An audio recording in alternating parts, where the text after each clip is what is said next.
अच्छे लोगों के साथ बुरा क्यों होता है? पापी लोग सुखी क्यों रहते हैं? जैसा कि आपने भी देखा होगा, पूजा पाठ और धर्म कर्म करने वाले लोगों की जिंदगी बुरे कर्म करने वालों की तुलना में काफी कठिन होती है। आपने ये जरूर सोचा होगा। तो चलिए आज आपको इसका रहस्य बताते हैं। मैं आपको एक कहानी सुनाता हूँ जिसके माध्यम से आप समझ पाएंगे कि हर प्राणी को उसके कर्म के अनुसार ही फल मिलता है। अगर कोई अच्छा कर्म करता है तो उसे अच्छा फल मिलता है, और अगर कोई बुरा कर्म करता है उसे दुख मिलता है। एक गांव में दो आदमी रहते थे। उनमें से एक बड़ा ही धार्मिक था। वो रोज मंदिर जाया करता था और भगवान की पूजा अर्चना किया करता था।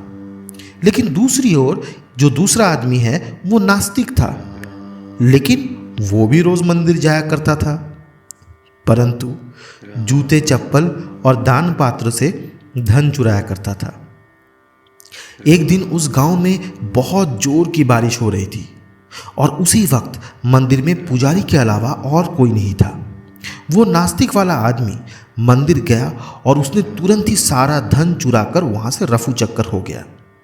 इतने में वो आस्तिक वाला आदमी मंदिर आता है और भगवान बालाजी की पूजा करने लगता है।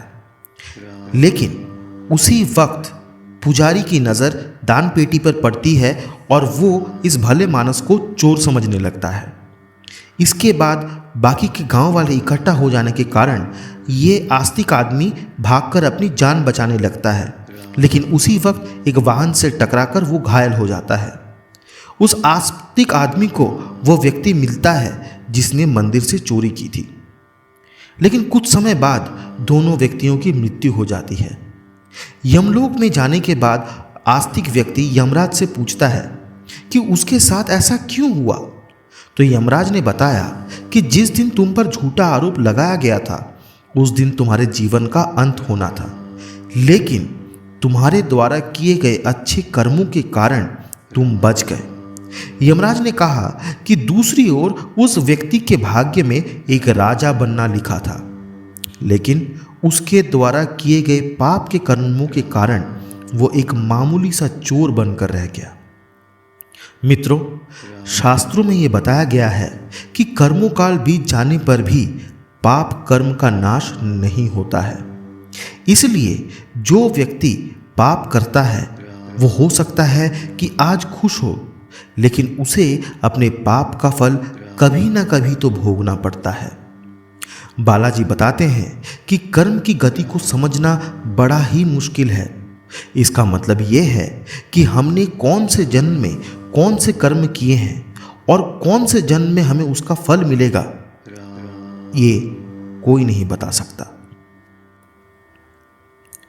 जिस पाप के कारण आज आपके साथ बहुत बुरा हुआ है तो शायद वो आपने हजारों जन्मों पहले किया हो।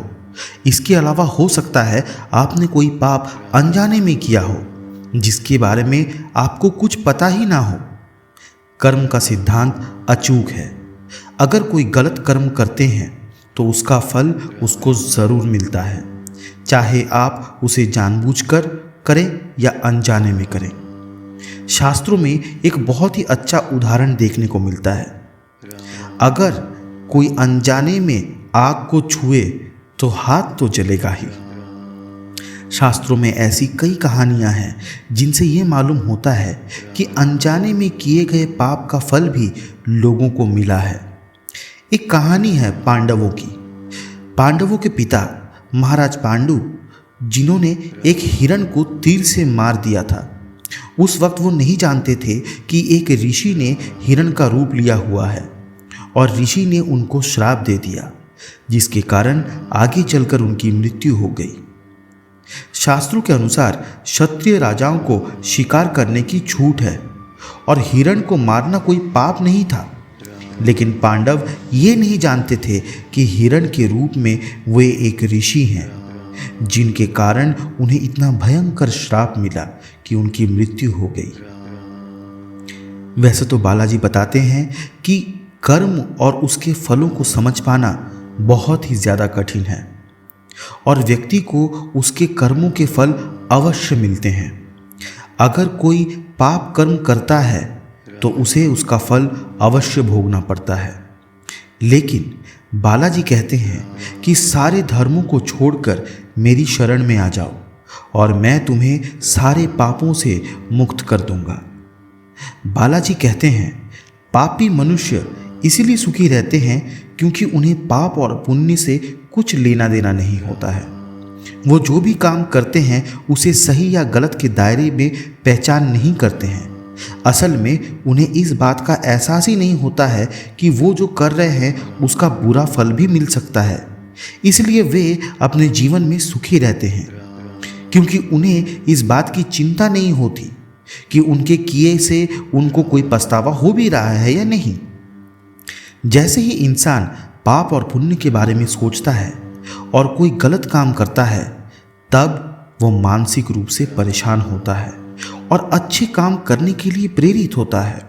वो अपने काम में ध्यान देता है और कभी ये नहीं सोचता कि उसने कोई गलत काम किया है कि नहीं, जब तक कानूनी रूप से कोई सज़ा नहीं मिल जाती है। इसीलिए पापी इंसान भी सुखी रहता है, जबकि इसके विपरीत अच्छा काम करने वाला इंसान सदैव मेहनत करता है और इस बात की चिंता नहीं करता है कि वो सुखी है या दुखी, क्योंकि सुख और दुख जीवन के पहलू होते हैं। वास्तव में जो अंदर से सुखी है वही एक ईमानदार इंसान है।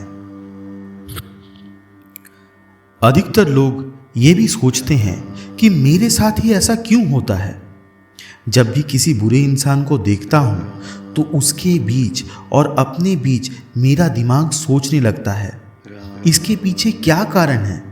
ऐसा आपके साथ ही नहीं, हर उस व्यक्ति के साथ होता है जो जीवित है। लेकिन हर मनुष्य इस घटना को अपने अलग अलग तरीके से देखता है। मनुष्य के पास सबसे धारदार हथियार है उसका बुद्धि। उसका काम है हर चीज को काटते रहना। लेकिन कब हम इस हथियार को खुद को नुकसान पहुंचाने के लिए उपयोग करने लग जाते हैं, हमें खुद को भी पता नहीं चलता। जिस चाकू से हमने प्याज काटा है, उसी चाकू से अगर हम फल काटते हैं तो थोड़ा सा प्याज वाला स्वाद तो आएगा ही। हमारी बुद्धि के साथ भी ऐसा ही होता है। कई अच्छी और बुरी घटनाओं को देखकर हम अपने साथ, अपने जीवन के साथ उसे जोड़ने लगते हैं, जिनका वास्तव में प्रत्यक्ष रूप से हमारे जीवन में कोई भी लेन देन नहीं होता। यदि किसी को कोई बीमारी हो जाए तो हम उस बीमारी के लक्षणों को अपने अंदर देखने की कोशिश करते हैं, जो हमारे आसपास या किसी जानकार व्यक्ति को हुई हो।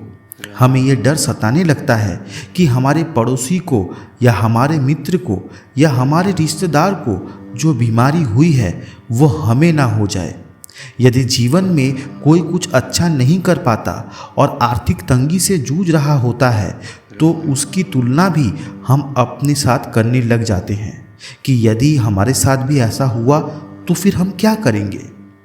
यदि कोई व्यक्ति असामाजिक कार्यों में लिप्त हुआ है या कोई बुरी लतों का शिकार है तो हमें लगता है कि मैं भी ऐसा हो गया तो हमारे परिवार का क्या होगा, हमारे माता पिता का क्या होगा। इसके साथ साथ इसके विपरीत भी हमारे साथ होता है। हमारा कोई मित्र या परिचित ऊंचे पद पर पहुंच जाता है या आर्थिक रूप से मजबूत बन जाता है या कोई ऐसी वस्तु खरीद लेता है जिसे हम खरीद नहीं पाए, तो हम हीन भावना के शिकार होने लग जाते हैं और खुद को उस दूसरे व्यक्ति के साथ तुलना करने लग जाते हैं। जागरूकता की कमी और बुद्धि नियंत्रण ना होने के कारण अक्सर हम ऐसी कल्पनाएं करने लग जाते हैं। हमारी बुद्धि पर पुरानी घटनाओं के संस्कार उसी तरह चिपक जाते हैं जिस तरह चाकू पर एक प्याज का रस चिपक गया था, और हमारे नए निर्णय में भी पुरानी घटनाओं की वजह से जो स्मृति बन गई थी उसका प्रभाव साफ दिखाई देता है। इस वजह से किसी नई घटना या परिस्थिति की तुलना भी पुरानी घटना के आधार पर करने लग जाते हैं।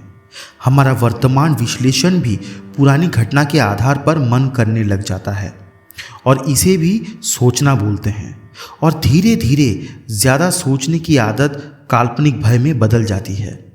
हमने भूतकाल में किसी व्यक्ति को बुरा भला कहा था, किसी पर क्रोध किया था, किसी को गालियां निकाली थी, किसी से झूठ बोला था, किसी के साथ विश्वासघात किया था, किसी परिस्थिति के कारण हम असफल हो गए थे, अज्ञान या अभाव के कारण हमारी कोई इच्छा पूरी ही नहीं हो पाई थी, या किसी के दबाव के कारण हमने कोई गलत निर्णय लिया था। तो इन सब परिस्थितियों के संस्कार हमारी बुद्धि पर अंकित हो जाते हैं। कुछ हद तक हम चीज़ें भूल जाते हैं, लेकिन बुद्धि पर वासना की छाप नहीं होती। और जब हम कोई अच्छा कार्य भी करते हैं तो पुरानी आदत के कारण जब हम खुशी के माहौल में भी होते हैं तो हमें अच्छा महसूस नहीं होता। मनुष्य की आदत हो जाती है पर्दे पर क्या चल रहा है उसे देखने की, और उसी के आधार पर हम दूसरों से खुद के जीवन की तुलना करते हैं। पर्दे के पीछे क्या चल रहा है इसको लेकर हमारे मस्तिष्क को कोई मतलब नहीं रहता। हम ये सोचना भूल जाते हैं कि किसी ने सफलता के लिए कितनी रातें काली की होंगी।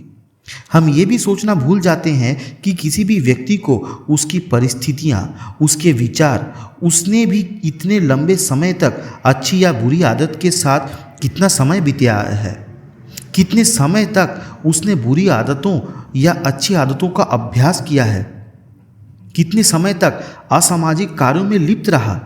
इन बुरी आदतों के कारण दूसरा व्यक्ति सफल नहीं हो पाया। इन बुरी आदतों के कारण कोई व्यक्ति असाध्य बीमारी का शिकार हुआ। इन सारे तथ्यों के विश्लेषण किए बिना हम नतीजे पर पहुंचना चाहते हैं, और हम ये कल्पना करने लग जाते हैं कि सामने वाले के साथ जो बुरा हुआ है वो हमारे साथ भी हो सकता है।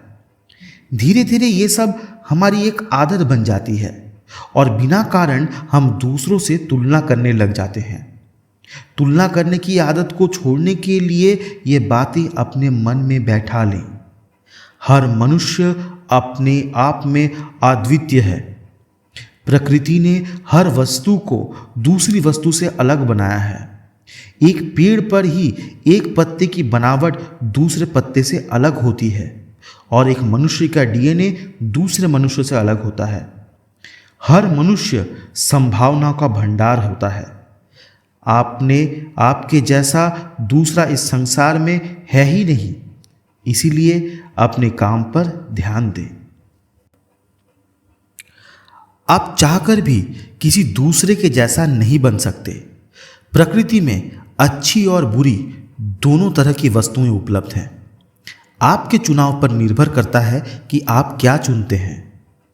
एक ही जैसी शक्तियां लेकर हम सब पैदा होते हैं, लेकिन एक आयु और सीमा के बाद एक व्यक्ति राजा बन जाता है और एक व्यक्ति गंगू तेली। कारण है मनुष्य अपने ज्ञान, अपने परिस्थितियों और संसाधनों की वजह से सफल या असफल होता है। जन्म से कोई भी व्यक्ति अच्छा या बुरा पैदा नहीं होता, इसीलिए हमें किसी के बारे में बुरा नहीं सोचना चाहिए। हमें सिर्फ अपने कर्मों पर ध्यान देना चाहिए, और जो होता है वो अच्छे के लिए ही होता है। बालाजी, तेरी भक्ति की अनोखी छाया है। आया हूँ जब से आपकी शरण में, खुद को हर दुख से दूर पाया है। जय श्री बालाजी।